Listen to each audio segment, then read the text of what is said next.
Hello friends, मी Madhuri. भिकूस food रेसिपीमध्ये आपले स्वागत आहे. आज आपण बनवणार आहोत झणझणीत असे कोल्हापुरी मटण. तर चला सुरू करूयात. तसेच अशा नवनवीन रेसिपीजसाठी आमच्या चॅनलला लाईक आणि सबस्क्राईब नक्की करा. सर्वप्रथम मटण मॅरिनेट करून घेऊयात. एका बाउलमध्ये स्वच्छ धुवून अर्धा किलो मटण घेतलेले आहे. त्यात 1 चमचा मीठ आणि अर्धा लिंबूचा रस टाकून नीट मिक्स करून घ्यावे. तुम्ही लिंबाच्या ऐवजी येथे दहीसुद्धा वापरू शकता. आता मटण चांगले मिक्स करून झाले आहे. ते 15 मिनिटे बाजूला ठेवून घ्यावे. आता मटण कुकरमध्ये शिजून घेऊयात. त्याआधी मिक्सरमध्ये 10 ते 12 लसणाच्या पाकळ्या, 2 हिरव्या मिरच्या, थोडे अद्रक आणि थोडी कोथिंबीर टाकून पेस्ट करून घ्यावी.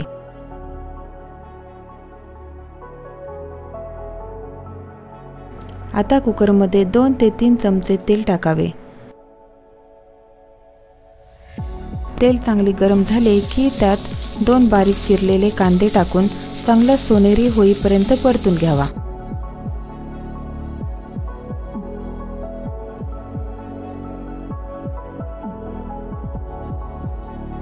आता त्यात केलेली पेस्ट टाकून 2 मिनिटे परतून घ्यावी.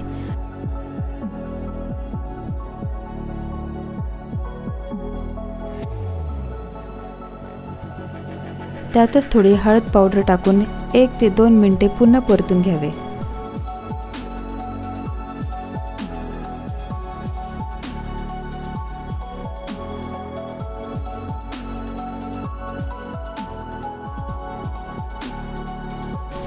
आता त्यात मॅरिनेट केलेले मटण टाकून चांगले मिक्स करून घ्यावे.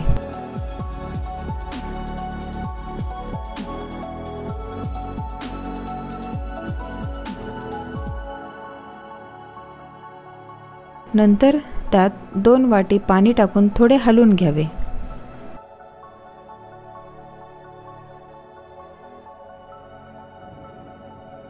आता कुकरचे झाकण लावून 3 ते 4 शिट्ट्या करून घ्याव्यात आणि कुकर थंड होईपर्यंत बाजूला ठेवून घ्यावा. आता आपण वाटण करून घेऊयात.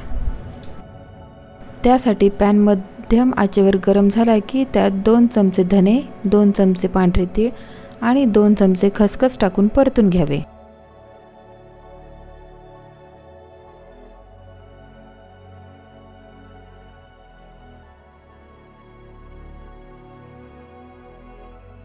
ते परतून झाले की एका वाटीत काढून घ्यावे.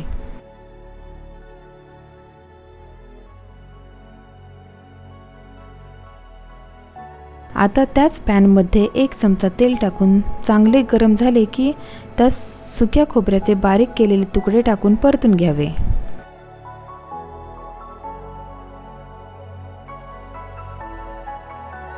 तेही परतून झाले की वाटीत काढून घ्यावे.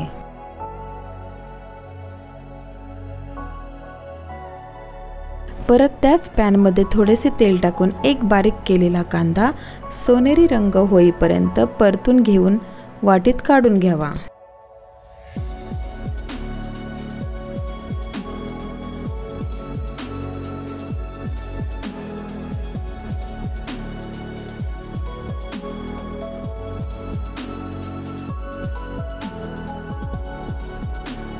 आता हे सर्व मिक्सरमध्ये टाकून घेऊन त्यात थोडे काजू टाकून पेस्ट करून घेऊयात.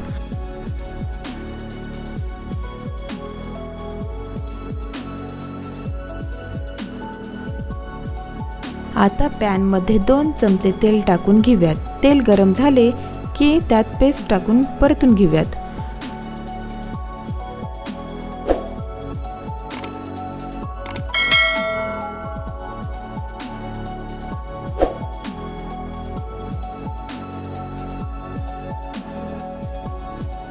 मिश्रण थोडे परतून झाले की त्यात टोमॅटो प्युरी टाकून परत परतून घ्यावे.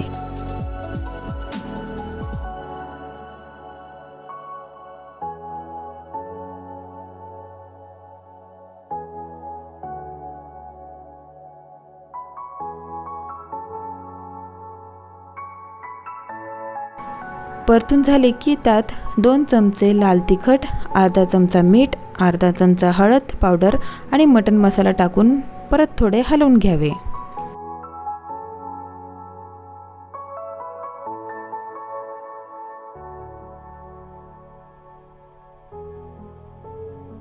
तसेच कुकर थंड झाला आहे, तो उघडून त्यातील मटण पॅनमधील मसाल्यामध्ये टाकून मिक्स करून घ्यावे।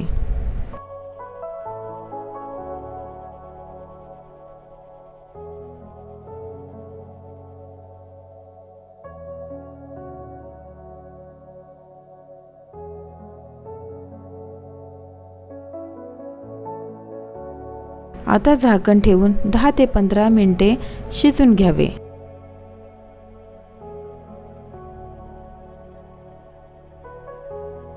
त्यामध्ये चिरलेली कोथिंबीर टाकून घ्यावी व परत 5 मिनिटे शिजवून घ्यावे।